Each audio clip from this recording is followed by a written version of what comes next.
એકવાર શ્રીજી મહારાજ પણસોરા થઈ વડતાલ જઈ રહ્યા હતા. રસ્તામાં ડડુસર ગામ આવતું હતું. શ્રીહરિએ એક ઘોડેસવાર દોડાવ્યો અને ગલુજીને માર્ગમાં જ દર્શન કરવા આવી જવા જણાવાયું. ઘોડેસવાર ગલુજીના ઘરે ગયો અને સંદેશો પાઠવ્યો અને આંગણામાંથી જ પાછો વળી ગયો. બરાબર તે જ વખતે ગલુજીના ઘરડા માતુશ્રી દેહ મૂકી ગયા હતા. આથી ગલુજીના ભાઈઓ મૂંઝવણમાં પડી ગયા.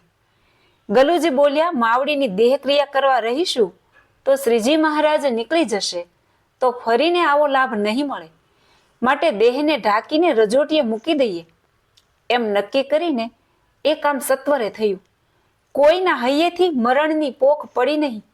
ડોશીને ઝોળીમાં બાંધી ઓરડામાં રજોટીએ મેલીને એ ઓરડાને સાંકળ વાંસી દીધી. ઝટપટ સબોલા સ્નાન કરી સૌ પવિત્ર થઈ બ્રાહ્મણને બોલાવી રસોઈની તૈયારી કરાવી દીધી. પછી શરણાઈવાળા અને ઢોલ વગાડવા વાળાઓને ડડુસરને પાદર ઊભા રાખ્યા. સંઘને લઈ શ્રીહરિ પધાર્યા. ડડુસરને પાદર ઢોલ ઢબુક્યા, શરણાઈઓના સૂર રેલાયા. ભક્ત ગલુજી શ્રીહરિના ચરણોમાં પડી ગયા. શ્રીહરિને ગલુજીએ કહ્યું, પ્રભુ આપ પધાર્યા છો, મારા ધન્ય ભાગ્ય છે.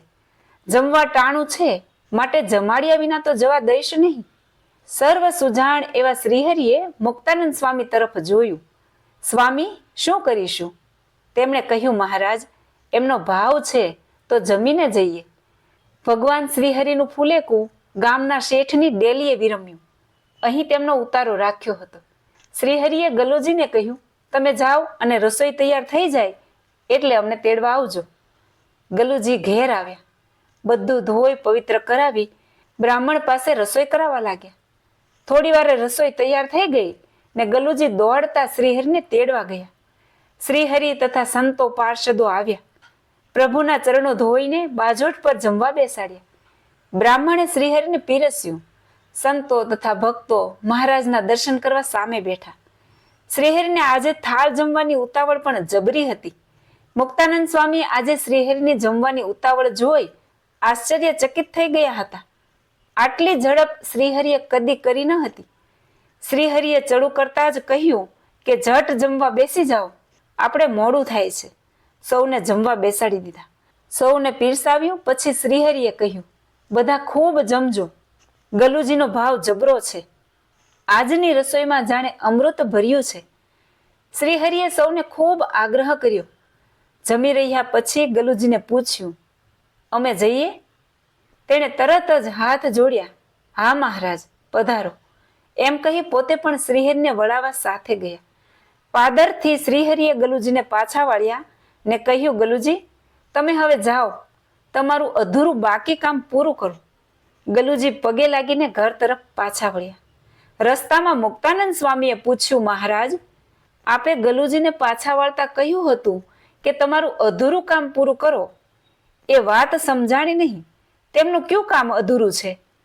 શ્રીહરિ આ વાત સાંભળી હસ્યા ને કહ્યું, સ્વામી ગલુજીએ આજે જે કામ કર્યું છે તે બીજા કોઈથી ના થઈ શકે.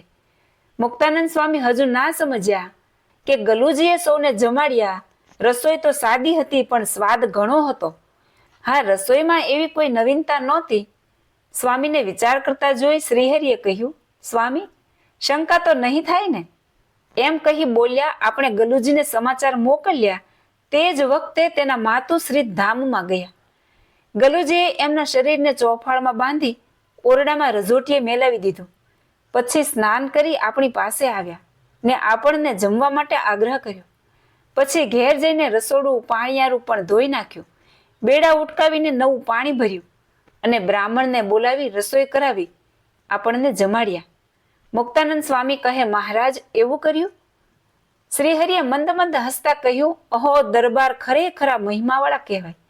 જેની આવી નિષ્ઠા હોય તે જ લોકલાજનો ત્યાગ કરે, બીજાને કુટુંબ ધર્મ આડો આવે. એ પ્રમાણે ગલુજીની બહુ પ્રશંસા કરી. શ્રીહરિ કહે, સ્વામી આવું તો ગલુજીથી જ થાય પણ બીજાથી ના થાય.